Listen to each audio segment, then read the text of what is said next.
Even noted in the Talmud that the wisest members of the Sanhedrin were chosen from the men of Issachar.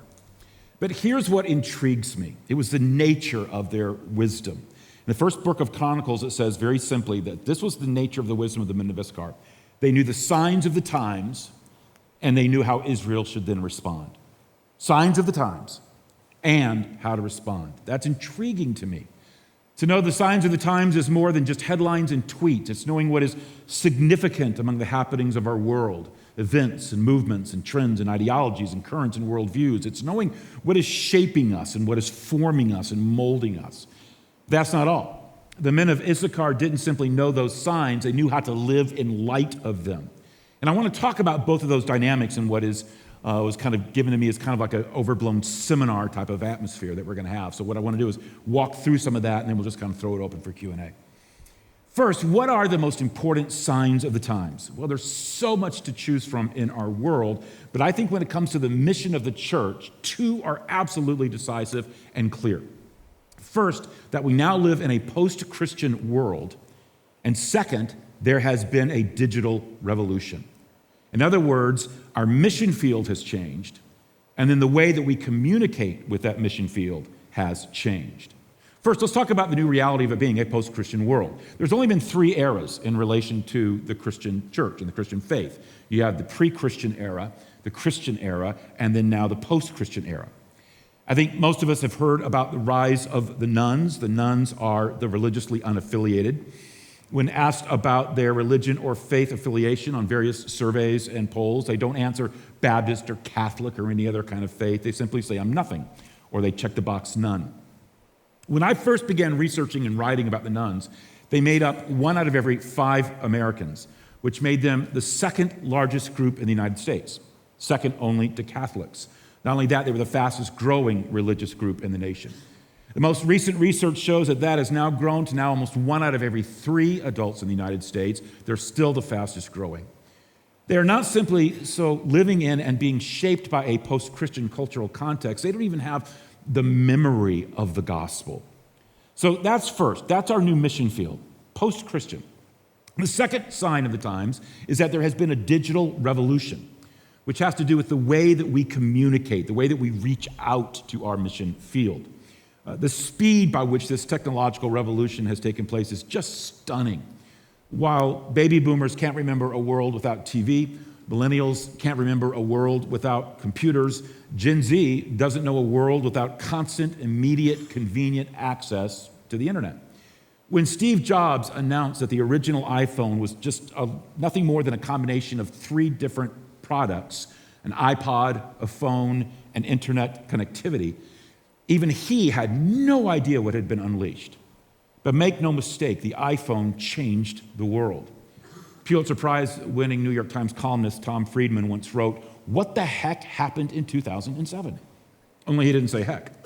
He makes the case that it was one of the most pivotal years in all of human history, and not just because that was the year the iPhone was released, 2007, but because of all it set in motion and all that came into play in a simultaneous way. Beyond the iPhone, in 2007, think about all this. Facebook left the campus and entered the wider world. Twitter was spun off. Google bought YouTube and launched Android. Amazon released the Kindle. Netflix started streaming videos. And the internet crossed 1 billion users worldwide, which was the tipping point, it becoming the fabric of our world. All of that happened in 2007. There really is a tale of 2 civilizations. One is physical and has developed over thousands of years. The other is virtual, and you can almost point to 2007 as to when it started, but to post-COVID, to when it actually came into full bloom. So if those are the signs of the times, let's carry the lesson of the men of Issachar and also ask, what should we now do? Due to the new reality of a post-Christian world, coupled with the digital revolution, the church must become something that it has never become before. And here's why. First, because of the rise of the nuns and the post-Christian world in which we live, our mission field has changed entirely. Second, because of the digital revolution, our means of communicating to that mission field has changed entirely. I cannot overstate the significance of this enough. When you look at the cultural challenge facing the mission of the church, regardless of the era, there's always been two dynamics at play. One is the nature of the mission field that we face. Second is the nature of communication needed to reach that mission field. This is Missiology 101. Imagine, for example, you were sent to an unreached peoples group, such as the Sheikh of Bangladesh. You would first need to know something about the spiritual state of those people. What is it that they believe? What religious or supernatural beliefs do they currently hold? Has there been any exposure whatsoever to the Christian faith? Understanding your mission field is understanding who it is you're trying to reach, economically, culturally, demographically, and especially spiritually. In this case, you would find yourself in South Asia, at the Bay of Bengal. The dominant religion of the Sheikhs is Islam. And even knowing that small of a snapshot would tell you so many things that you would need to know to prepare as a missionary, particularly in relation to their spiritual orientation. But that's not all. Then you would have to say, okay, now how do I communicate with the Sheikhs of Bangladesh? You would need to learn their language. In this case, it would be Bengali. And then you have to convey the message of the Christian faith in a way that is both understandable and accessible. Okay, I want you to expand that idea that no one would argue with. I mean, again, Missiology 101. Expand that to an entire culture. What can be said of the West as a mission field in relation to the Christian faith, and how have we historically communicated with that culture? For example, is the climate Christian? Is it anti-Christian? Is it post-Christian? What is the spiritual context in which we're trying to operate? Is there a literacy? Is there a background knowledge at hand? Or is there an illiteracy and an ignorance? And if so, what is the nature of that illiteracy and ignorance? Then ask how people communicate with each other within that climate, which is key because that will determine how we communicate the gospel. Has our theology, much less our scriptures, been translated into that language yet? See, here's what I would contend. I would contend that there have only been three main areas over the roughly over the 2,000-year history of the church in regard to spiritual context and spiritual communication. The first marked the beginning of the church. Following Pentecost, the early church faced a largely pagan culture that embodied pre-modern communication. That was the first era. And it had one kind of church arose to meet the challenge. Let's call it Church 1.0. Communication was almost entirely oral in nature. Even when a letter from, say, the Apostle Paul was sent to a church, the custom, as many of you know, was to read it aloud to the church. It wasn't read, it was read aloud. It was an oral culture. And evangelism was largely designed for Jews, Judaizing Gentiles, and pagans. Then everything changed. The growth and influence of the Christian movement, particularly after the conversion of the Roman Emperor Constantine in 310, began to transform the West from a pagan culture to a Christian culture. But that wasn't the only thing that changed. So did communication, which evolved from mere language to writing and then the mechanization of writing. So how did the church respond to that? How did it meet the challenge of not only a changed spiritual context, but new forms of communication? Of going from a persecuted minority to dominant cultural majority, and from a largely oral world to one that was written with even mechanized writing. Well, let's call that Church 2.0. Church 2.0 spanned a large section of Christian history, from the early Middle Ages all the way to the time known as the Enlightenment. Now, while there was a lot of things that happened during that time historically, one thing did not change. During that whole run, you had the centrality of the Christian faith. What this meant was that rather than contending for Christ in the marketplace of ideas, much less in the face of persecution, the Church of the West operated in a context of cultural dominance, if not outright control. As for communication, the scriptures were canonized and their propagation was expressed in written languages, Greek and Hebrew and Latin, and then through the Reformation, German and beyond. This meant that communication went from primarily oral to primarily written, and in terms of communication, it then became mechanized. Which is why it should be no surprise, if you understand these dynamics of that day, that the very first book off of Gutenberg's revolutionary printing press using movable type in 1454 was a Bible, reflecting both the culture being Christian and the way of communication being mechanized writing. We are now living in the midst of a seismic change as the culture of the West moves from Christian to post-Christian. And on the communication front, we have the shift from mechanized writing to electronic encoding.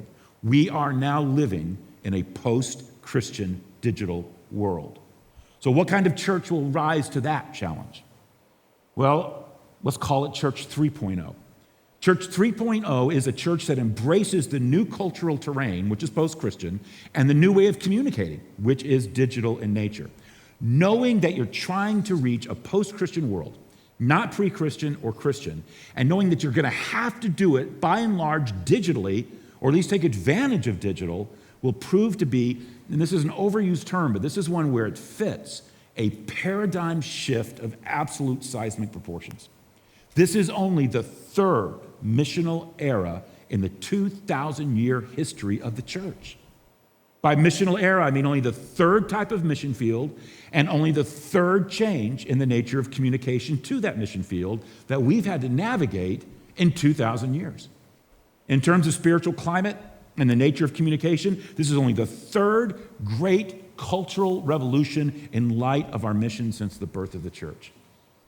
And that's why I wrote Hybrid Church, the introduction of this Church 3.0.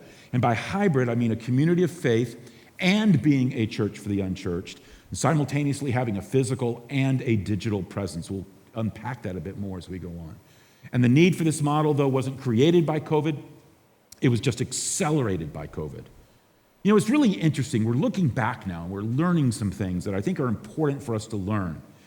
There were at least, and let's just talk for a minute about COVID. There were at least 5 things that the pandemic early on did to and for the church that was so good, and it was so needed. And you know, let's not forget that it pushed the church, I would argue, in ways that it desperately needed to be pushed. For example, first, churches were forced to move from a weekend-centric crowd approach to a 7-day-a-week incarnational approach. While every church should embrace and celebrate and promote corporate worship, too many churches made that celebration the end-all for the life of the church. We say that the church isn't just bricks and mortar, but rather a community of faith that can be strategically served by bricks and mortar, but too many churches were never leaving the building. The goal of the church is to be the church in the community where it resides, attempting to reach and serve in the name of Jesus. Early on, the pandemic broke us out of these gospel ghettos and these holy huddles and into the neighborhoods and streets where we lived. That was a good thing. Second, churches were forced online. You would think the vast majority of churches were already online. They were not. I don't mean they didn't have a website. Most did. I mean they didn't have an online presence. Prior to the pandemic, having an online campus or even streaming a service on Facebook had been pursued by just a really small fraction of the 45,000 or so Christian churches in the technologically advanced United States. But then virtually overnight, the vast majority of churches did have an online presence. In other words, churches were finally going into the world where people actually lived. Third, churches were forced to embrace social media. If most churches didn't have an online presence before the pandemic, it goes without saying they were not embracing or using social media either.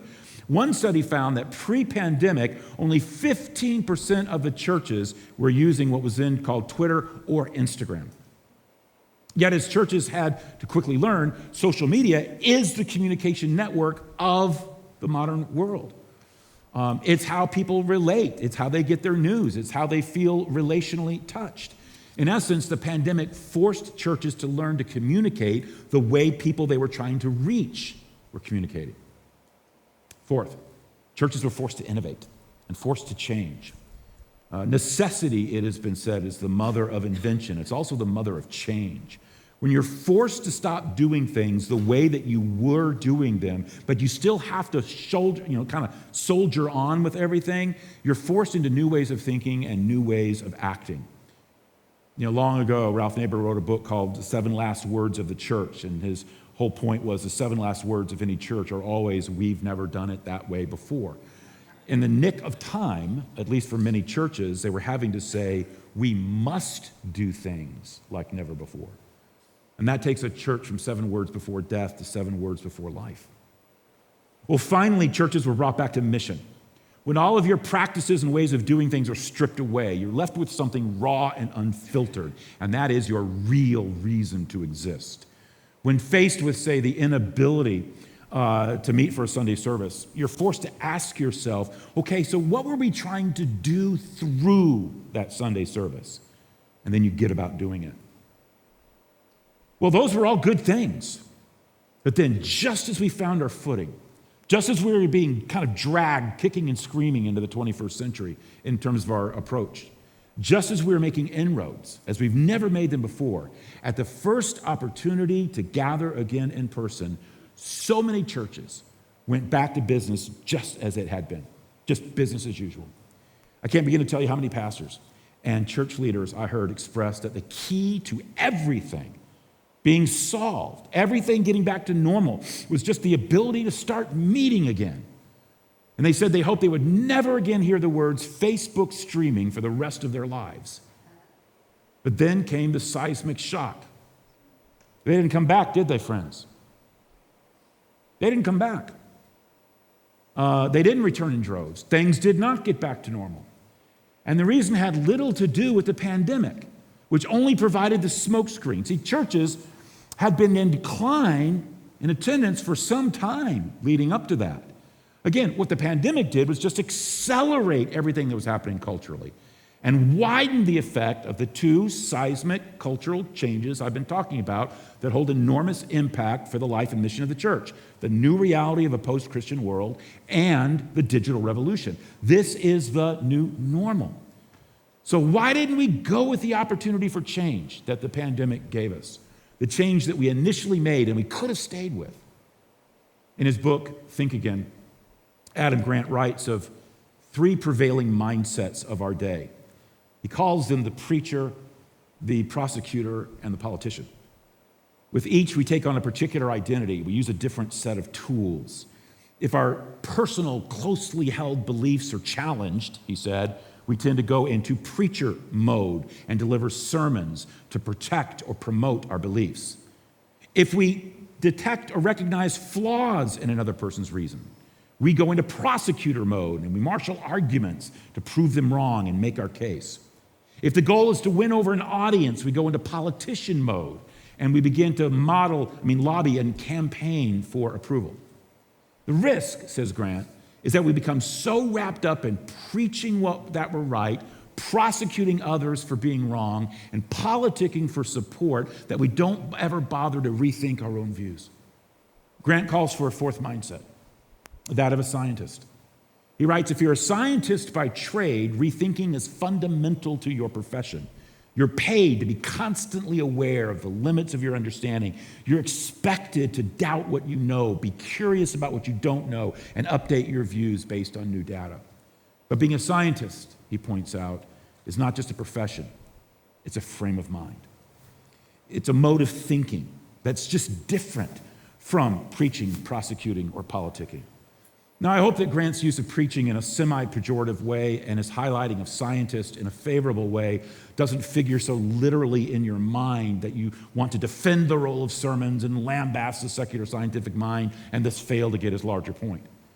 He's trying to make the case for necessary rethinking that can be too often thwarted because of resistant mindsets. For example, he lists the four most annoying things people say instead of rethinking. Tell me if these sound familiar. That will never work here. That's not what my experience has shown. That's too complicated. Let's not overthink it. And that's the way we've always done it. Now, here's the challenge. We have to rethink the church's approach to fulfilling its mission in light of a post-Christian digital age. And the heart of that thinking really does rest on a single word: hybrid.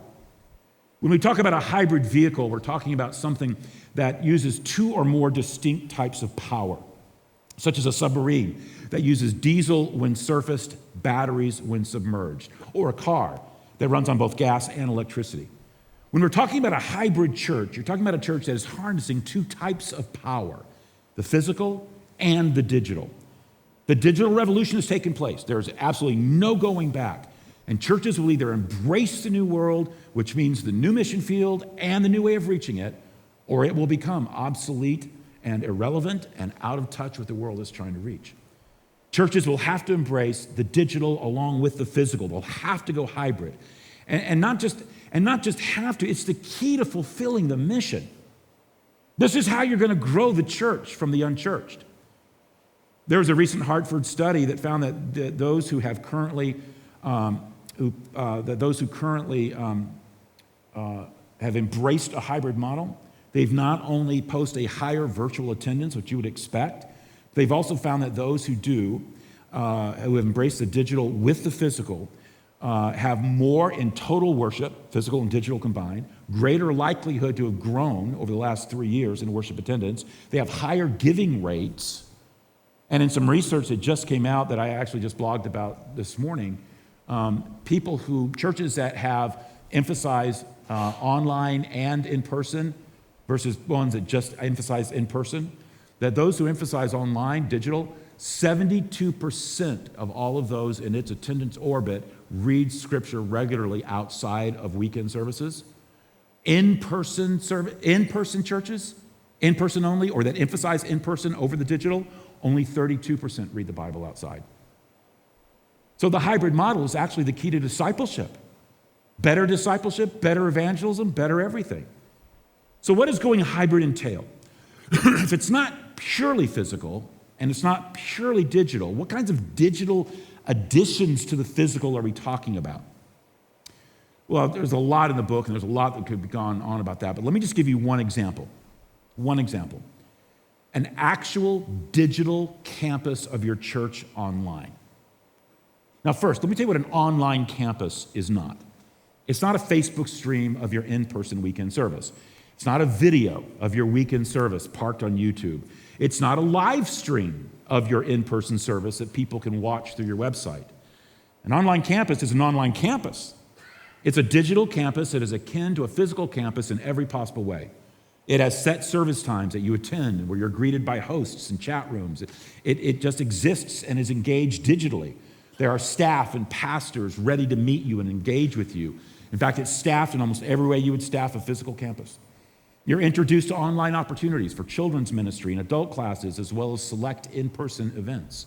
The service itself has been prepared specifically for online consumption and engagement, not just in terms of what is said, but how it is filmed, how it is presented, which makes the service itself different than the in-person service. It's shorter, for example. Online attendance spans are less than in-person attendance spans. So instead of 60 to 65 minutes, maybe yours is longer in person, our online campus service times run about 45 minutes. Whatever we do with announcements, it's completely tailored for online consumption and online engagement and online attenders. When we talk about serving opportunities, we don't highlight, anything that is happening during an in-person service. We highlight online serving opportunities or serving days and events that have nothing to do with a weekend service. While the creative elements, including music, borrow from what is being prepared for the in-person service, it is filmed differently. It is prepared differently, again, for online consumption. My message is the same, but it's presented and filmed differently. I'm in a studio format. I'm sitting instead of standing. I'm talking directly into the camera. It's much more intimate, as if I'm having a conversation just with them. Now, we have groups of people watching our campus that can number in the 20s and 30s, whether they're gathering at a local brewery or over lunch or in a Starbucks or in an online office conference room. But we know that the average person watching is probably a couple, maybe a single person, a family at best, and that's it. So it's presented that way. The whole idea behind an online campus is that when people log on and later log off, they feel they attended a service. That was their church home. That was their church community. They would tell you that they attend MEC, which is our short for Mecklenburg Community Church. We call it MEC. And that MEC is their church home. And they may have never darkened the doorstep of our physical campus once in their life. The other day, someone in our chat room said that they were asked at work where they went to church. And they said, well, we go to MEC. And the person said, oh, where is that? And they said, I don't know. I've never been there, but it's my church. I came to Christ there. But my goal is not to get them to transition to physical attendance. We make it clear to everyone to attend whatever campus is best for them on any given week. For most, it's a hybrid kind of deal, some online, some in person. Most are online, though, for the bulk of their engagement. Now, let's talk about that a little bit. As mentioned, in March of 2020, almost every church on the planet rushed to not only be online, but to create an online presence and to create as much of one as they possibly could and to encourage any and all online engagement, and that mattered. Lifeway did a massive research project that found that 45% of all Americans say they watched a Christian church service online during the COVID-19 pandemic, including many who said they didn't normally attend in person or had never attended in person before. Scott McConnell, executive director of Lifeway, said a form of communication that was not even used by most churches before the pandemic has now reached almost half of all Americans. Well, those Americans then expected an ongoing, robust online presence from churches. Even further, that the online attendance and engagement that was so strongly lifted up and so encouraged would continue to be affirmed even after in-person services resumed. And why wouldn't they expect that? And not simply because it had been affirmed during lockdowns. In the minds of many, if not most, this type of virtual engagement was simply the church finally engaging the realities of the digital world. You know, welcome to the world the rest of us live in, is almost would have been their mindset. This is how I buy groceries. This is how I do everything. This is how I shop. And you guys have finally entered the world. But as we already mentioned, not all churches seized that moment. Instead, once they reopened, many churches greatly diminished, if not ended, their online presence, began discouraging anything digital as not being real church, and even shaming people for not attending in person. I can't begin to tell you how I believe that was just a sweepingly tactical mistake that either ignored or is blind to what has happened in our world. Pastors expected a rush back to church after the COVID-19 pandemic shuttered the church's doors. It didn't happen, still hasn't happened, and there's so many reasons why that has been the case. I mean, obviously, you got some people who are still hesitant due to health concerns. You've got all kinds of departures, people who left your church over cultural, political divides that erupted during that time. If you were a pastor or church leader, you could not win. You know, closed, some people are going to leave because you were closed, some people are going to leave because you were open, masked, not masked, pro-vaccine, not vaccine, doesn't matter. Whoever it is, you're going to throw a rock. Whatever decision you made, half are going to love it, half are going to hate it. It was just a hellish time. Satan had a field day with it. But you had reasons of people leaving, and a lot of it was over these cultural divides. You also had nominal attenders drifting into a more settled, unchurched mode. But there's another reason that nobody, I think, has been talking about. And they haven't been paying attention to, and I don't think they've been kind of keeping up with the social sciences on this. Here's another reason about why people didn't come rushing back. They liked it online. They preferred being online. That was comfortable. They started that's what they wanted, and they still want it. They like a lot of stuff online better than in person, particularly when a church has an effective online presence and encourages people to attend and engage and connect in the manner they desire. Donna Hoffman from George Washington School of Business said, let me just read her. She says, "We're facing a hybrid future. People have found convenience in some of these virtual options that just make sense. And they don't necessarily have anything to do with keeping you safe or the pandemic, even though they came of age during the pandemic." See, here's the headline. We need to move away from a focus on gathering and move toward a focus on connecting. Please get the difference. We bet the farm on gathering people together in a building. That is a bet that is not going to play out in our current cultural context. Instead, we have got to invest in connecting people in whatever way they are willing to connect with us. And right now, and for the foreseeable future, that's going to be done digitally, even if it's just a starting point. And let's stretch our thinking. This doesn't mean we don't gather together. It's rethinking how we gather together. And it's even rethinking how we define gathering together. It may not be physically in a building. Thousands gathered this past weekend at the church I lead. We have over 20,000 active attenders. They talked to each other, they engaged one another, experienced a shared worship and teaching with each other. Phone numbers and emails were exchanged. Plans were made to connect over coffee. They gave of their resources. They prayed with and for one another. Pastors were pastoring. Counselors were counseling. People gave their lives to Christ. It's just that for the majority of those people, it happened outside of a gathering in a building. It was through a community gathering, through an online campus. But it still happened. And it was very real. Jesus said, where 2 or 3 gather together in my name, there am I with them. What he did not delineate is the manner of that coming together. I know this is mind-stretching, but let's let our minds be stretched. For example, think about the one another's that are all through the Bible. It's interesting, when you actually go back and read through the thread of all the one another's in the New Testament, surprisingly, how many of those have to be face-to-face to be fulfilled? When you really read it, does that have to be face-to-face in a room? Surprisingly, the answer for almost all of them is no. And isn't the real challenge the introduction of authentic community into the world of physical people, whether that world be in person or online? Now, I know in Scripture, it says in Hebrews, do not give up meeting together. And I've heard that whipped out like a sword so many times to argue that worship has to be in person and that anything online is bad. And I'm sorry to put on my seminary professor hat, but that passage has absolutely nothing to do with worship. That's the worst case of hermeneutics I've ever heard in my life. And ripping that verse totally out of context. It wasn't talking about gathering physically for corporate worship or actually gathering physically for any church event. In Hebrews 10, where that passage comes from, the author is speaking directly about not giving up on relationships, not giving up on people. It was a clarion call to the need for strategic relationships. Corporate worship was not the context or the subject of that passage.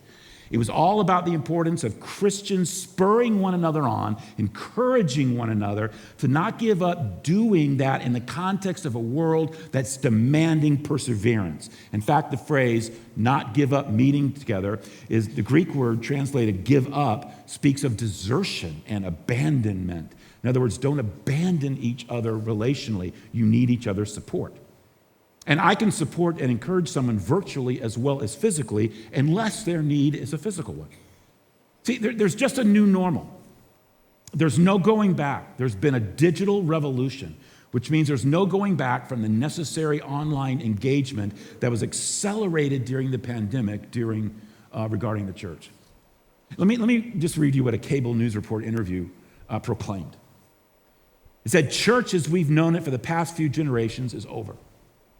Every church you've ever attended or that you drive by on your way to a Sunday sporting event was built on a physical attendance model that is location-centric. As a result, church leaders and pastors have spent time every week encouraging, inviting, pleading with people to come to a specific place at a specific time on Sundays. This approach has created church staffing models, systems, ministry strategies, all focused on improving in-person attendance. It's also why there's an annual top 100 list of America's most attended churches. Then they say, but that way of doing church is dead. Well, while that model is not truly dead yet, people will naturally vacillate between online and in-person offerings, between the virtual and the physical. From this point on, feeling that either of the two options is not only acceptable, but equal in terms of having attended. This is just one aspect of the hybrid model that churches have to pursue and embrace. It's not about whether churches should be in person or online. The answer is yes to both. It's just not going to be helpful to elevate in-person attendance over and against online attendance, much less shame online attenders. The better and more strategic path is to embrace any and all engagement that you can get. As my friend Carey Nieuwhof has written, the hybrid church model will simply become church. There will be no other model. In other words, hosting church online and in person is just how you do church to reach people in this world. People have lived in the slipstream of digital and in real life for well over a decade now, and church leaders will realize that church online is just not just a necessity, it's an opportunity. And it's good, he says, that the debate over this is going to end, and it will fade because it's just too overwhelming culturally about the way people engage and interact. He said, this is how people will be reached. One of the most strategic decisions that I made as a pastor prior to COVID was to affirm that attending in person or online, either one, was attending. When all things COVID hit, that proved to be pivotal. Our experience has been that when you provide a combination of in-person or online experiences and events, and you give people the freedom to pick and choose, sample and taste, the overall engagement goes up exponentially. Now, to this day, our online campus is by far where the greatest number of people attend and our arena for greatest growth, even though our in-person weekend services are growing at the fastest rate they've ever grown in their history. Just to give you an idea, the first 6 months of this year, January through June, compared to January through June of last year, so 23 versus 22, our in-person services grew by 27%. When you're a church of thousands, that's a lot of new people. You throw in 27% figure increase. Our online campus grew by 50%. Both, this is a synergistic type of engine that's happening. They don't war at each other, they feed each other. Being okay with that is critical to the new realities. The goal is to become omni-channel. Omni-channel, allowing individuals to connect online and offline seamlessly. An omni-channel approach to church allows people to fully commit and engage with the church without the need to step inside a physical environment every week. They could attend one Sunday, they could listen to the message on podcast the following week, they could watch a live online stream the Sunday after that, they could catch the message on demand in a church app the week after that. That's called the way most people do life anyway. So do you facilitate that or fight that? He rightly notes, or Dave Anderson wrote, that this shifts the church from a location-centric approach to an audience-centric approach that allows people to connect and engage with you both digitally and physically. In other words, think being a multi-site church. Only now what that means is you have two primary campuses, one that is physical, one that is digital. Now, I know some of you are feeling some tension with this, and I get it. On the one hand, digital technology carries more promise for the spread of the gospel and the reach of the church than at any other time in history. On the other hand, it carries with it some understandable hesitations, and in some cases, serious concerns. For example, if you're familiar at all with the work of Marshall McLuhan and others, is there a medium that is so much itself a message that it distorts the gospel beyond recognition? Does something on a screen reduce any and all content to mere image and the loss of true content? Is the media torrent to be engaged or resisted? And I think all of this should give pause to any rush before you thoughtlessly embrace anything with technology. You know, Felicia Wu Song writes that we've clearly moved into a new cultural moment where many of us feel a twinge of regret about the impoverishing effects of our digital engagement on our lives. And this is precisely the tension with which the church must live. There are many aspects of the digital revolution to be critiqued, but that there has been a digital revolution can't be denied. And that revolution has profoundly changed our mission field, and as a result, the way it will be reached. Because the way it has to be reached, we have to communicate the way the world is communicating, to simply lament the dark side of our digital world in such a way as to refuse to thoughtfully and prayerfully take advantage of it would be theologically misguided and missiologically ruinous.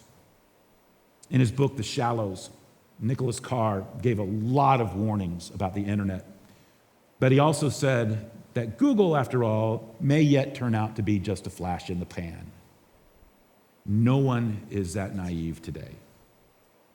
And I'll go further. A lot of the critiques of the church using technology or being online seem less about how best to be the church and reach people and more about personal sensibilities about all things digital, meaning they reflect an attitude or an opinion based on personal preference. As I've often told my graduate students, we must be very careful not to build theological fences around personal taste. One of the biggest mistakes you can make as a young, budding theologian.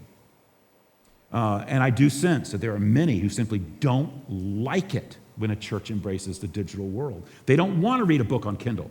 They don't want to attend a class online. They don't want to gather in virtual community. They don't like the feel of an online campus. Or if they are a leader, they it's not how they've done church. It's not how they know to do church. And they don't want to tackle a learning curve. So therefore they go into critique mode. Or Adam Grant's preacher, prosecutor mode. And there's no doubt that digital mediums are new mediums. As Marshall McLuhan once famously said, the medium is the message. But when he said that didn't mean to disqualify the medium itself. He wasn't trying to say the difference in mediums, that's something bad now, so we ought to be suspect. His point was that if you read a book and you see the book then adapted to a movie, those are just two different mediums. They're going to affect you in two different ways.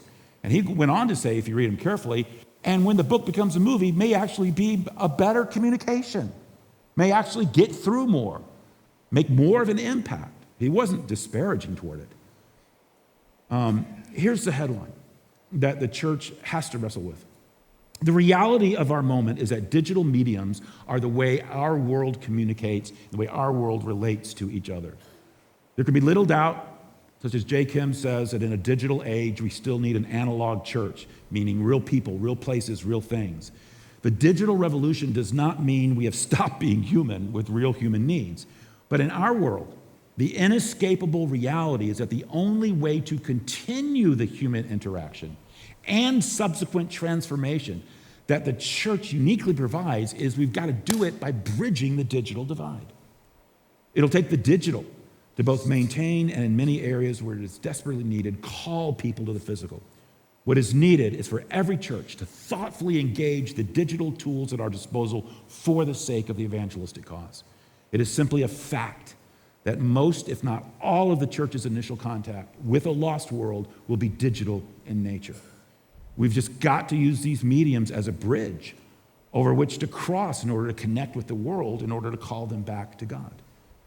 Now, there's a difference between being a thoughtless adopter and a cultural missionary. I'm talking about being a cultural missionary. And make no mistake, our mission field has changed dramatically. And this can be done thoughtfully. This can be done biblically. If one extreme is enthusiastic and uncritical embrace, and the other one calls for strict separation, there can be a third way, a disciplined discernment where we engage it. But please, let's do away with the glib remarks that says, oh, you can't do church digitally. You can't do church online. The goal is not to transform the church into a solely digital form, but to transform the church's thinking and methods and strategies in order to reach a post-Christian world, which will necessarily involve taking advantage of the digital revolution. So that's why a hybrid model of ministry that involves the digital and the physical is the reality of our world. Let's also have a healthy sense of humility about evaluating what the digital world offers in light of past physical approaches of which we might be more familiar and more comfortable. What is often overlooked is when a particularly new medium might actually enhance something rather than diminish it. Different is not always worse. Online versus physical doesn't mean that online is always a pale reflection of that. No. The truth for many churches is that the way we've done things in a certain way for so long, we don't even realize that the very definition of a word like place or a word like things, even what it means to be in human community, has changed. Millard Erickson, building on the insights of William Horden, notes that every generation has to translate the gospel into its unique cultural context. That's very different than transforming the gospel into something that was never intended by the biblical witness. Transformation of the message has to be avoided at all costs. Translation, though, is essential for a winsome and compelling presentation of the gospel. And it's precisely that interplay between translation and transformation that has to be navigated by every leader in regard to culture.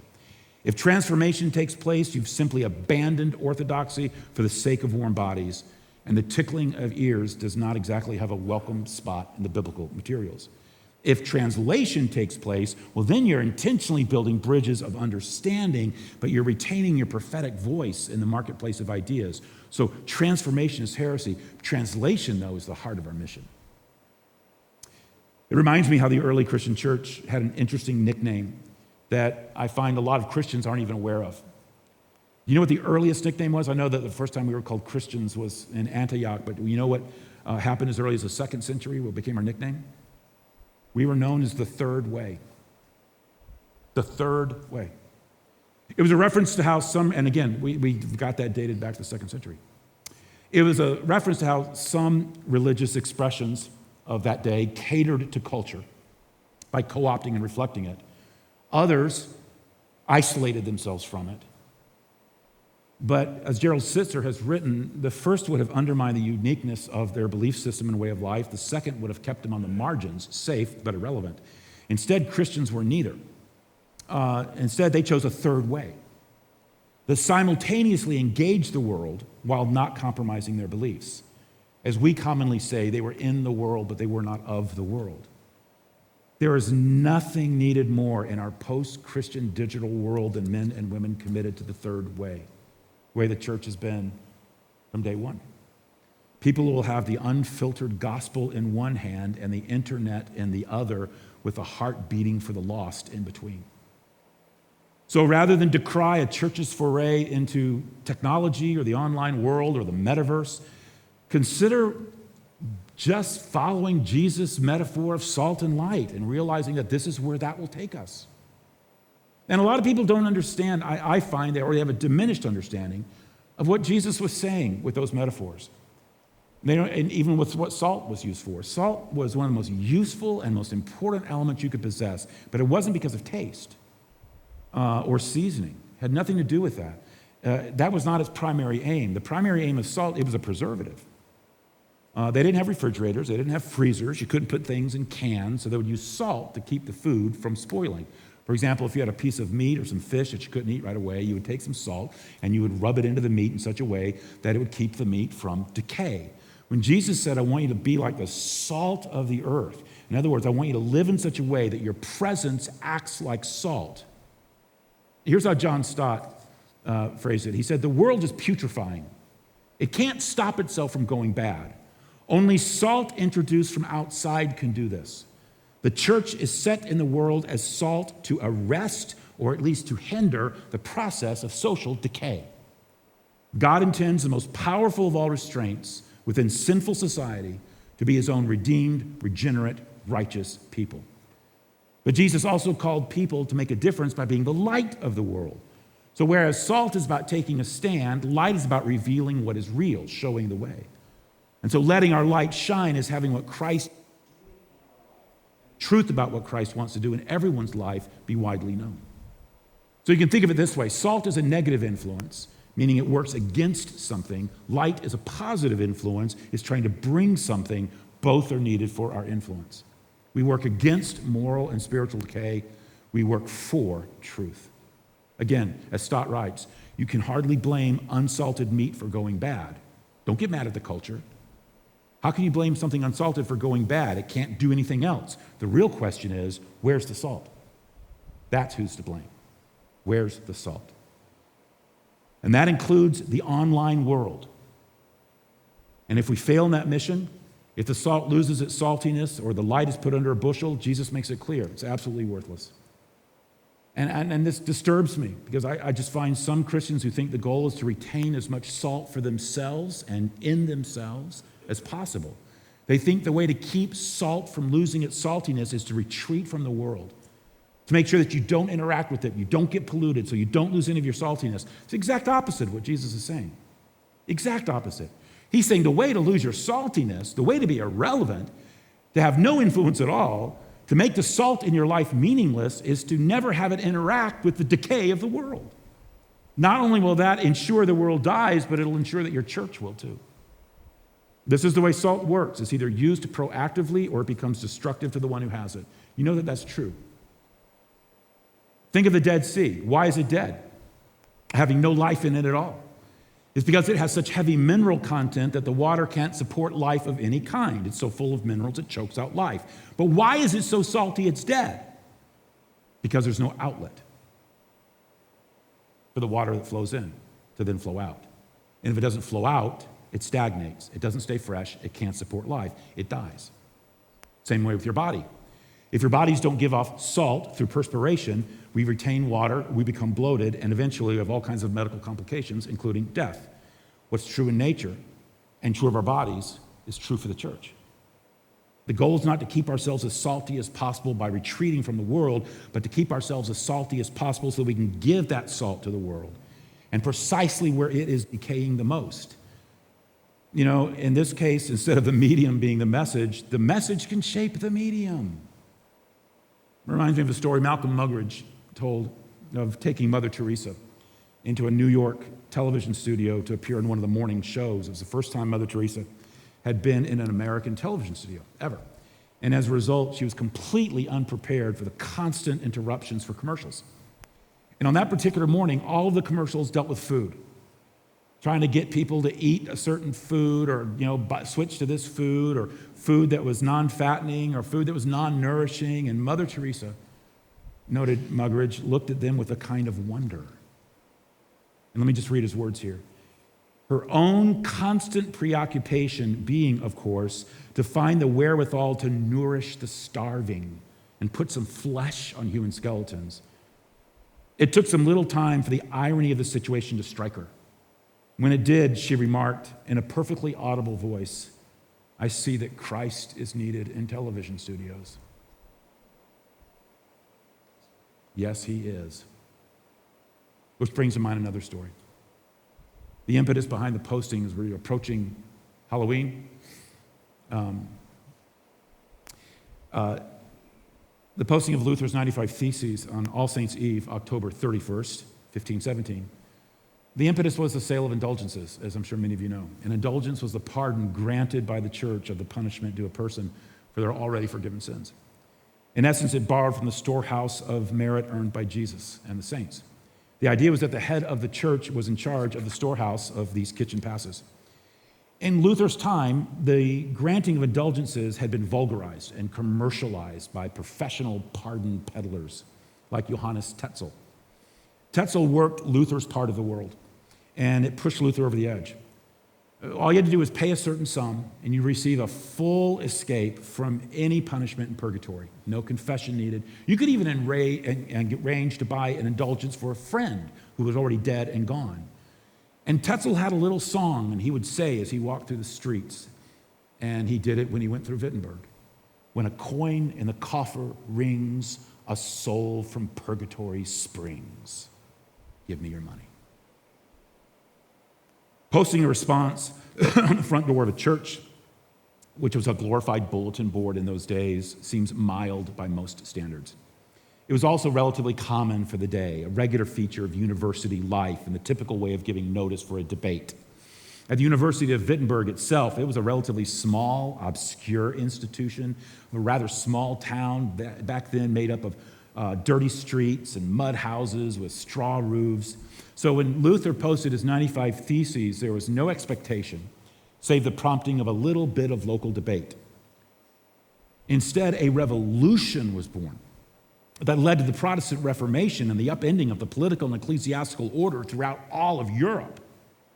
Why did a handwritten document posted on a church door in Wittenberg become so influential? The better question is how? And the answer is technology.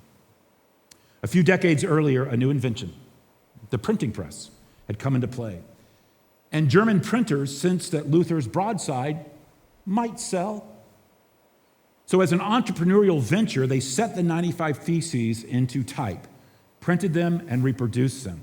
When they saw how rapidly they were selling, they made copies and copies and copies. It went, as we would say, viral. When Luther's ideas started to spread, there was just no way they could then be stopped. While no one knows how many copies were eventually printed, estimates are thousands upon thousands upon thousands. As with the internet centuries later, Luther showed how a new information technology could change the world. It's time to let new technology spark another reformation. Or as Tom Friedman once quipped, when he was asked kind of tongue-in-cheek, well, is God in cyberspace? And I loved his response. He said, no, but he wants to be. He wants to be. Now, I know that hearing about a digital revolution and a new model for doing church can feel overwhelming. I understand. The dear brother that spoke earlier said he was 62 years old and he had 10 grandchildren. I'm 62 years old. I have 15 grandchildren. I understand. I'm not a digital native. I was still using a typewriter when I started graduate school. And only during my PhD did a word processor become a part of my life. Shortly after I planted the church that I now have led for more than 30 years, I'm getting ready to 32nd year, started back in 1992. I recall my assistant calling me, begging me to think about using something that she called email for our correspondence. At that time, it sounded absurd, and I would have none of it. But I adapted, and I embraced, and I am so glad. Because the mission matters. It matters so much. A mission that is filled with real people, with real names, with real families, with real eternities. And I can't begin to tell you, particularly those of you who might be a little on the older side, how thrilling it is to be in ministry at this stage of my life and at this age. To not just because I lead a large church. I mean, sure, that's fun, but here's what's fun. I mentioned 20,000 active attenders. Over 70% of our total growth has come from those who were previously unchurched. 7 out of every 10. We just baptized our 4,000th person. My arm still hurts. The average age of our church are people in their 20s. We've skewed younger every year for the last 10 years. The average age is like maybe late 20s. It's all we are. I'm the resident old guy. 3/4 of our staff are in their 20s. It's just an electric time. Let me just end with a story, what one person posted on Instagram recently. She said, as I was watching the online campus of Mecklenburg Community Church, online attender, I was reflecting on how much MEC has impacted and influenced my life in the 3 short years I've been attending. Because of MEC, my husband and I have become Christians. Because of MEC, my husband and I were baptized. Because of MEC, my marriage has been strengthened. Because of MEC, my passion and gift that he gave me for the arts has been used to serve him. Because of MEC, I'm discovering and transforming into the woman that God made me to be. I am so proud and incredibly grateful to call MEC my church home, and I know God will continue to strengthen and transform me through the church to further his mission. Thank you. And then she does at MEC Church, just kind of the online way of referring to it. A life was changed by God because we did everything we could to reach out to her, including going hybrid. All right. I'm done speaking. You're probably done listening. Let's start dialoguing. We've got about 20 minutes or so where we can just field questions. And so just raise your hand and we'll get to as many of them as we can. And you're going to have to raise your hand because I really will not know. Oh, you want to throw a mic at him? Okay, I'll let you do that then.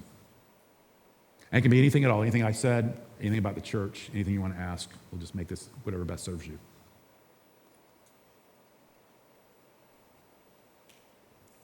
There's a tension as a missionary of drawing attention to ourselves and just the balance of, you see the celebrity pastors and just where's the balance of knowing we need to have missionaries online and those things, but then there's not wanting to get so far that it becomes about us. Does that make sense? Because I see that all around. It's not. Does that make sense? I think so. I think I understand what you're saying. First of all, here, let me give you a resource called churchandculture.org. Churchandculture.org. And on that, all kinds of blogs and resources and podcasts and stuff. And there was a podcast I did there on celebrity pastors. We really got into that because there's some tricky stuff there that you need to kind of navigate. I'm not a fan of that ilk, particularly when it's been sought and cultivated. I also would say that just having a large online presence does not automatically mean you're hyping yourself. I just think that it can be done in a way where Jesus stays central, and the message stays central, the church stays central, but aren't making a person central. 70% or more of our online campus attendants are Charlotte-focused, and we work hard at that. We refuse to do any kind of marketing or promotion outside of the city that we're called to reach. And so even though we have extremely large attendance online, it's 70% Charlotte. And so I just believe that there's ways of doing that without getting into the celebrity culture or hyping yourself up, which is why I have very little, and I don't mind saying this, when you're hitting my age, you don't mind saying much of anything. When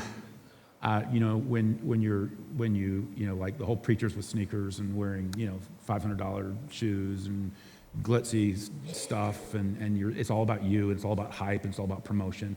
I just think it makes Jesus puke. I think it's sickening because you're promoting yourself, you're not promoting Jesus. You're saying, look at me, look at me, look at me. And that can be done in a lot of subtle ways too. It can be done even in your style of preaching, in your style of speaking, where it seems so much more like a show or a stand-up comic or something like that, where you're making yourself the focus. I just think all of this, yes, in some cases you can see that it attracts, but you don't see acorn to oak ministries from that very often. And so I just think it's how you do it. It's how you present yourself, and I just think it's how you go about it. And again, you're welcome to check out what we do. It may or may not pass that test. We hope it does. But I think that, and what's interesting to me is that, again, most of the churches that do that, they're growing through transfer growth. They're not growing through conversion growth. It's transfer growth. It's like, okay, come to us. We're the hottest thing in town, or we're the biggest youth ministry now, or we've got the best music drop we just did, or whatever. And it's just transfer growth. And one of the things that we have been, from day one, we just care about conversion growth. Quite frankly, we don't want transfer growth. We're not interested in it. We don't go after it. We don't want to do that. We're after the person who doesn't give a rip about Jesus. And like I heard someone say earlier, someone could have a church, planted across the street and they wouldn't mind. I hope that's the way we all are, because you're after someone who's not even looking for a church. The only way they're going to come is through a personal relationship with a Christian, and that kind of stuff. It doesn't matter. It's not about it's not like if you build it, they will come. That's not church planting, and that's not going to do it. And so I think that the churches with that what appeals to a non-Christian tends to be something that's more authentic, not a show. They're drawn to excellence, professionalism, but not a show and not flash. They're looking for authenticity. There was somebody in the chat room the other day, guy, not a Christian. He got flagged because someone was telling me about him. He's part of a group of like 17 people that both are at Starbucks at a particular time on Sunday mornings or work at Starbucks, and they've started playing our online campus at this Starbucks. And they're all got their computers and phones, they're all watching at the same time. None of them are Christians yet. I think one of them might have just been Christian. But anyway, there's one guy there, very, really, he's already said, he's a gay man, non-Christian, never been in church. And he kind of commented recently, he said, about a particular song, he says, I don't believe what they're singing, but I sure do believe they do. And I just thought, okay, we're making inroads with this guy, just through raw authenticity. So, anyway, good question.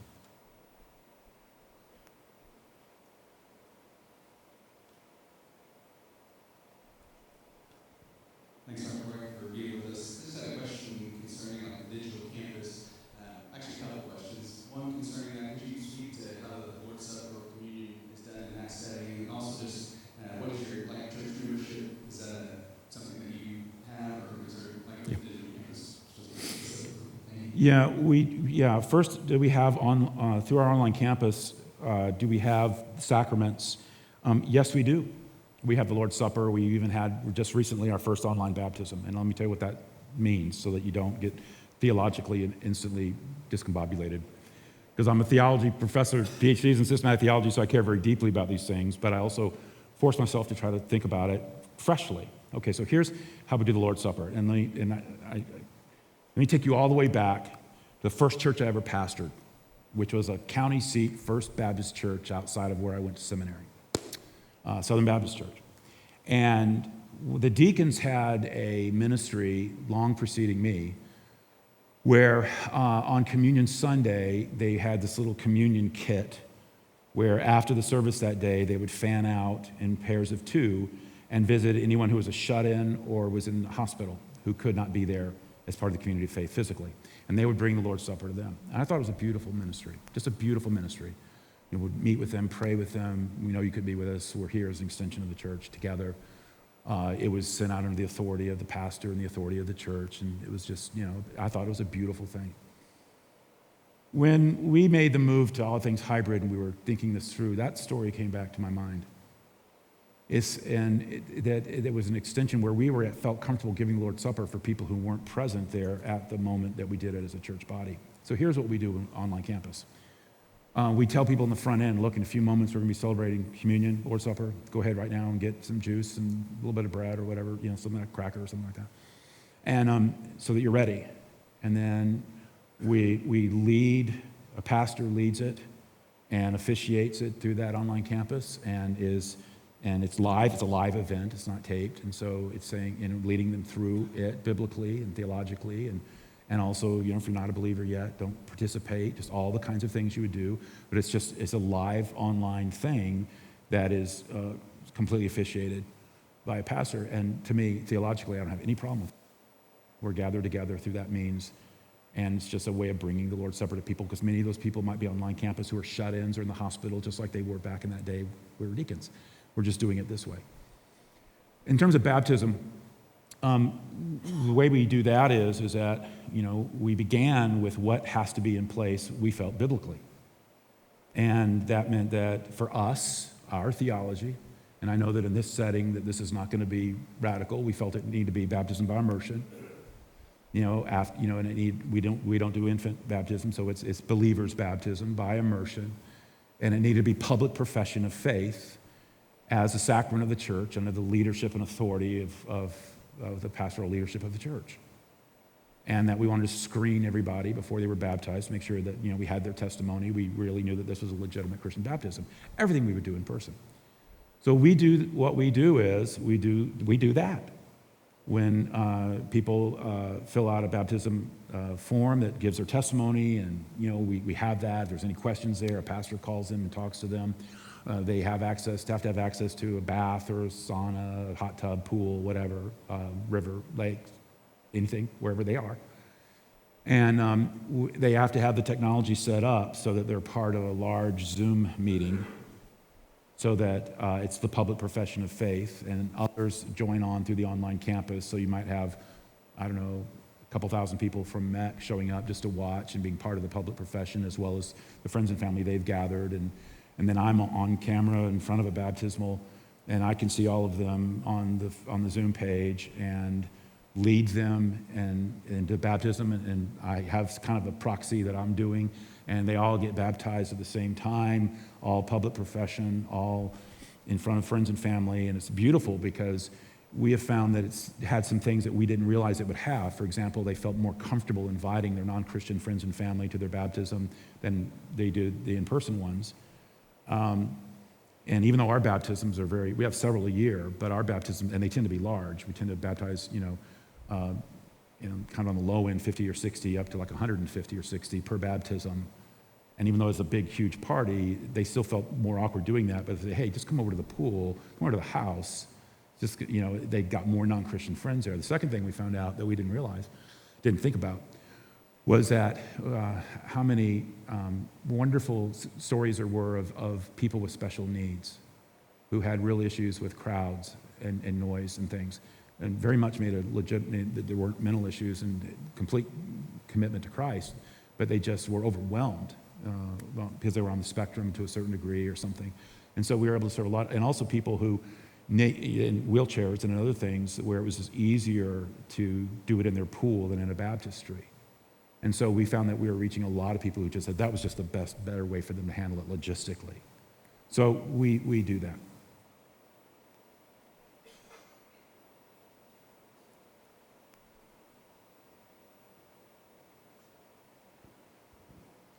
Yeah, just a couple things about my world and potential challenges that we probably have faced and walked through. Just curious how you've done that. One would just, like you talked about, using their gifts, unique gifts to serve one another in the body. Obviously, something that's really important we talk about. Transferring that to someone who's online. How have you been able to ensure that each person has an opportunity to serve these gifts? I'm sure. Sure. It's big, you guys have done it. The other thing, obviously, I was just thinking about is we've seen in people whose relationships are primarily online that there is a tendency for the inauthenticity and feeling like disconnected and lonely. We saw that in COVID relationships go online a lot. Have you seen that in the church world, a struggle? And inauthentic? Yeah. Okay, okay, yeah. Yeah. Okay. As you get back into time, how you guys have kind of dealt with that? Sure. First, in terms of serving online, and if they're primarily an online attender, again, keep in mind hybrid.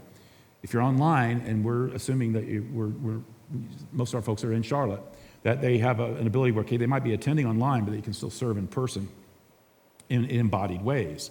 Well, so we have serve days all throughout the month where you might be at a food bank packing things, or visiting people in a nursing home, or dealing with the homeless community and hygiene issues with them. And so we have so many different serve days where they can attend in embodied in ways. So it's funny, we've tended to truncate serving to serving the weekend service. You can usher, you can be in children's ministry, you can be parking team. But when you stretch it to say, well, what about just serving in general? I mean, there's 1,000 million ways to serve the mission of the church. So we have that. And second thing that we do is we've also worked hard to create an entirely new batch of serving opportunities that are online. People who are videographers, people who are hosts in the chat room, people who are tech people. If you were to attend one of MEC's online campuses, you would be greeted by a host or two. You would have a tech person that says, hey, I'm your tech person. If you have any needs, let me know, and da-da-da-da. And so you have all these new serving opportunities through the online, including people following up with online campus first-time attenders and such. And we have it all set up where much like it is in person. You can say, I'm first time here, we'll send you a gift, and da-da-da. And so we're constantly doing that. And that has gotten to be such a huge outreach, and also digital marketing. People will just engage in digital marketing or creating social media for us. And so we've just broadened out the volunteer opportunities. In terms of inauthenticity online, it's interesting that you say that. I don't want to deny what your experience has been, but we have found the opposite, though, to be true, that people are more authentic and more willing to be real and vulnerable online than they were in person. The most common things that we find in the chat room are things like, man, I would never say this in church, or I would never even darken the doorstep of a church, or I can't hardly believe I'm even here, but this is safe. And they're willing to get real fast. And also we have it set up to where if you want to have a more intimate conversation, you can go to a private aspect of the chat room and talk individually with a pastor.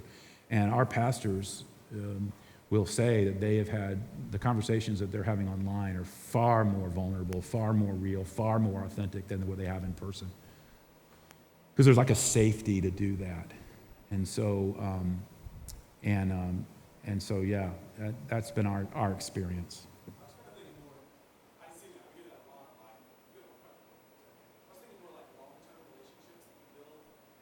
Yeah, well, long-term relationships, again, and here's where, and I've got a whole chapter on this in the book where I try to go in more in depth, but I'll try to get a soundbite to this, is that if you were to talk to a 23-year-old person, okay, and say to them, you can't have authentic community online, they would say, not only can you, but I do. This is where you feel really old to me. And I do think that it's a different understanding of what community is and how it's facilitated, and how community is the degree to which community is forged online with people who, particularly I would say under the age of, particularly Gen Z and some millennials. Millennials are a little old for this, but Gen Z, it is the fabric of their social and community lives, and it is the big way all community begins. And then the degree that extends beyond that is we say, well, that just seems like it's limited. It can never be anything much until you can sit down face to face across a Starbucks or something. And they would say, why is that? I don't get that. Because I'm FaceTiming and I'm doing this other stuff, and it's just like, my best friend, I live in New York, and my best friend is in Mumbai. And I'm closer to them than I am my family. It's just a different understanding of community. But I do think that within the church, what we do to answer, I think, what is probably more specifically your question, what we do is that we understand that most relationships are going to begin online, most communities are going to begin online, assimilation is going to begin online, because that's where almost all your church contact begins online. Almost everybody who ever approaches your church, they're going to begin online. Even if they end up visiting you in person, they're going to check you out your website, they're going to check out streaming. So the assimilation part, we work really hard at assimilating, but we have events that assimilate people in ways outside of normal assimilations. So we don't look to the weekend service to do that. We have assimilation events, we have assimilation gatherings, we have special online assimilation get-togethers that move them toward like a class at Zoom, and you're looking at all these different people. To give you an example, prior to us going fully hybrid, this would have been back in like 2018. Our MEC Institute, which is like our community college vibe to our discipleship ministry, I think had maybe 400 or 500 students taking classes throughout a given year. I mean, these are advanced, like systematic theology and church history, and even or rudimentary, like how to pray, but actually engaged in class. I had about 400 or 500 people. This past first 9 months, we had over 4,000. And that was just built because of a shift of using classes for assimilation from online. So now these people are getting online, and you can actually break up into small groups online in a Zoom course, as you know, and have these small group gatherings and talks and stuff. And it's just creating all kinds of community that then leads to whatever embodied types of interaction they want. Hey, let's get together and do this or do this or that. But they're seeing each other and interacting with each other every week. So we're finding that we're building as much, if not more, having more assimilation online, as opposed to saying, okay, here's how it is. You got to come Sunday at 11, or you got to come Tuesday night at 7 o'clock. And when you start putting those kinds of embodied barriers in front of people, you don't assimilate as many people. So so we're finding that we both increase quantity and we're increasing quality simultaneously. See a couple hands here. Okay, so when you started, give me a scenario of what kind of staff you started with online. Because I'm assuming now, like you're having classes and groups, but what does your online staff look like? What did it look like from the beginning? And then how did it progress to the staff that it is now? Okay, let me give you the good news. This call costs a lot less than anything you'll ever do embodied, and it takes fewer staff. Like if I were to say, okay, we're going to have a class of 500 people, you didn't say, oh my gosh, we've got parking, we're going to have some guest services, we're going to have to do this or the other, we're going to have all these people. I mean, we can do a class of 500 with a tech person and one teacher. It's just not hard. It's just so much easier. In terms of how we started with online campus, you need a person who just kind of is owning online campus, but then they work with all the other ministries. So your creative team is providing the worship elements or the arts, and if you offer something online for children, your children's team is developing that. And we have a host in the chat room. We have a tech person who's overseeing it to make sure. But when you buy the online campus formats that you can purchase, like a template, it does it all for you. You just kind of load your service up. And again, ours is not. For us, the service is not live. The team around it, when people come to attend, are live. So your service, like that's another question. Like when your service starts, is it like just really a broadcast of your worship and preaching? No. All that's been filmed separately. Okay. Yeah, we curate everything for the online campus, specifically for the online campus. So whoever preaches is preaching to the online audience. Absolutely. What we call Met Creative, our creative arts team, does all of their recording and work on Tuesdays. I go in and do my talk for the online campus on Wednesday, and there's another team that does announcements and other creative things, but it's all put together. And then by around Thursday or Friday, I get a link to see it and review it for final review. And then it's posted to go out for all the online campus times, which is all pre-programmed. But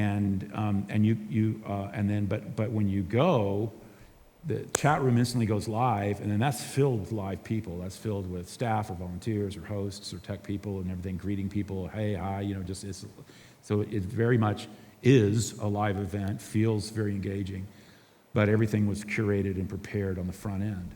So you're preaching directly to, so it's not you on your stage. No, that would be so weird. That's what most people do, and that's what you shouldn't do. That makes a lot of sense. Also, how will you preach differently to your online? Content's the same. It's demeanor, it's eye contact. I'm sitting, I'm in a studio. I'm not like on a stage behind a podium, which would feel like, why am I that? I'm just sitting down like talking to you, but it's my talk. Same message. Same message. Every now and then you might change a few things, like where you say, you might make a reference like, to the fact that they're watching you online. I mean, you're aware of the dynamic. And that makes it, it's not just a window into what you're doing live, like in the live service. It's truly you're online talking to them. Yep. Worship. How does your worship do that? Yeah. I mean, it lets the Met Creative team have so much creativity with worship and the arts. And when we say Met Creative, because with us, worship is not just music. It's dance, it's videography, it's art, it could be something with paint, it could be any number of things, but obviously a lot of it's music. So they love the creativity because it could come like an acoustic set out in the mountains or in the woods. It could be with that cool vibe, or it could be big, something that's actually filmed on our stage, that's kind of big with maybe, I don't know, a dozen, 10, 15 different things happening on that stage. It could be something very intimate, like in a living room or setting. And so they feel this creativity that they can have to go, but not only in terms of feel, it could be totally unplugged or acoustic. It could be like 3 acoustic guitars and a cello and a violin, or it could be massive. And so they love that. So they're able to curate it. Now, they only do a couple of songs for the campus where it's like long, maybe a 4 or 5 song set for in person, simply because, as I mentioned, attention spans are smaller. But they're able to talk more intimately to people, invite them in worship. And people say, well, I don't know how you can worship online. Well, be careful. That's you saying you can't worship online. What we have found a lot of people say is, I would never sing publicly, but when I'm alone in my room watching the campus, I am singing like a crazy person because there's no one around. And I can really be me, and I can let my emotions go. But they speak directly to people, and it's very engaging that way, and it's filmed for online consumption, which can also affect camera angles and how you're looking into the camera, not in an authentic way, but just realizing I'm trying to engage you. I'm not doing one of these kinds of things like I'm speaking to a huge auditorium, because I'm not. I'm talking to you. And so you actually strip away the things that come across inauthentic. That would be on a stage. And so our team has learned how to be engaging and connect with people online, which is very different than connecting and engaging people in front of a large audience. Do you even live stream your services? No. You guys don't even do that. No. So your live services are fully live. Yeah, they're not even. Your online services are fully directed on. And fully curated and filmed for online and advance. Everything's done. Everything is done for online. And someone would say, well, that sounds like more work. Yeah. But I mean, I'm not giving my one and only life to be lazy. And if I can reach more people for Jesus that way, it's worth the effort. And it's like, but now it's such a pattern for us. We don't really think about it. And it's just, I have the discipline of getting my talks done earlier. But I always had Tuesday in the week be my writing day, my final writing day for the talk, because I was never a Saturday night special kind of guy. That would have given me ulcers. So, taping on Wednesday just wasn't hard for me. And the band loves it because they do all the rehearsals and everything, filming and everything, so they're ready on Tuesdays.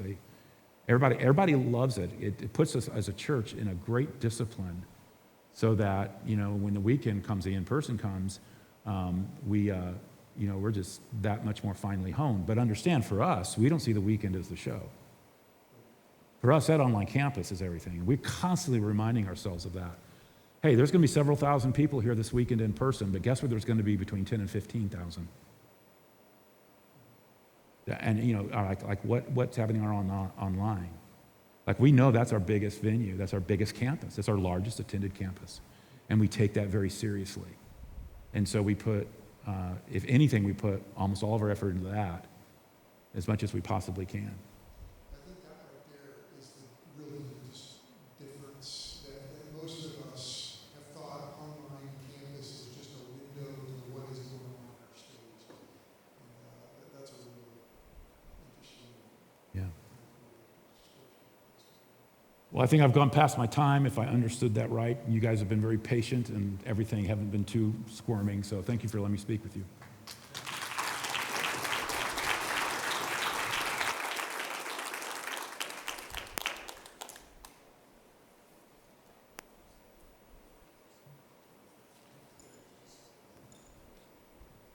Pastor James, thank you. I don't know where you went. Where are you? Over there. Okay.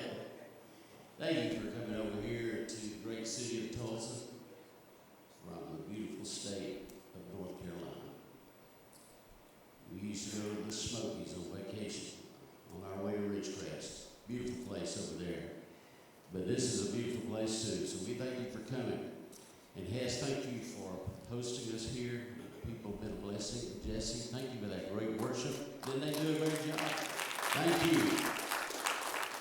All right. Seems like there's several announcements we need to make. Where do we go to eat lunch? Out that door? We go all the way to the end of, like we're going to run the main part on the back, take a right, we start down the parking lot, go down the end of that hall, there'll be the gymnasium, and the hall over there. Okay. All right. Now, the Disaster Relief folks are providing this, so say thank you to them. Are they over there? Yes. Thank you so much for doing that. God bless you.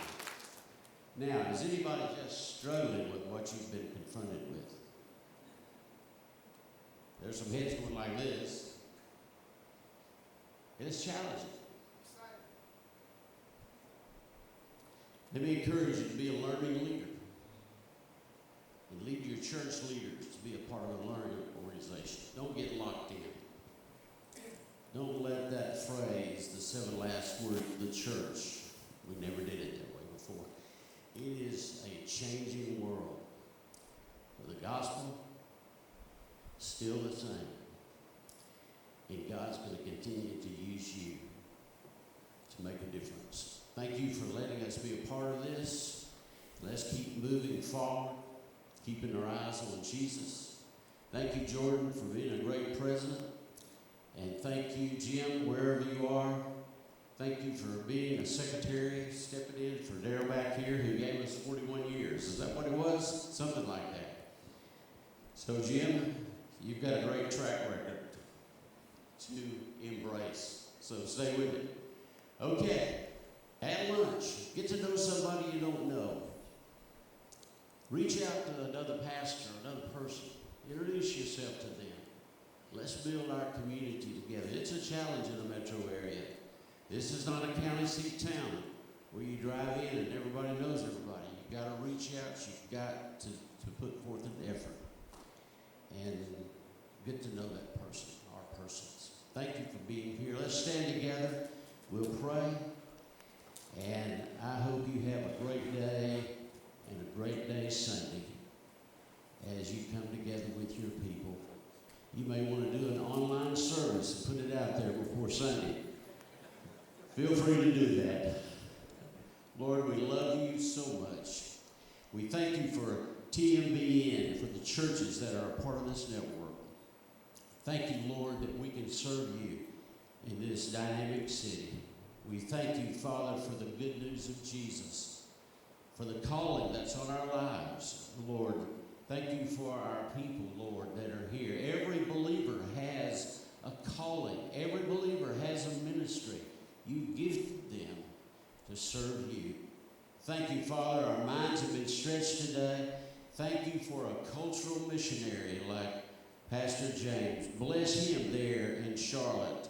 And bless all of our pastors as they reach out and push back the darkness with the good news of Jesus. And it's in his name that we pray. Amen.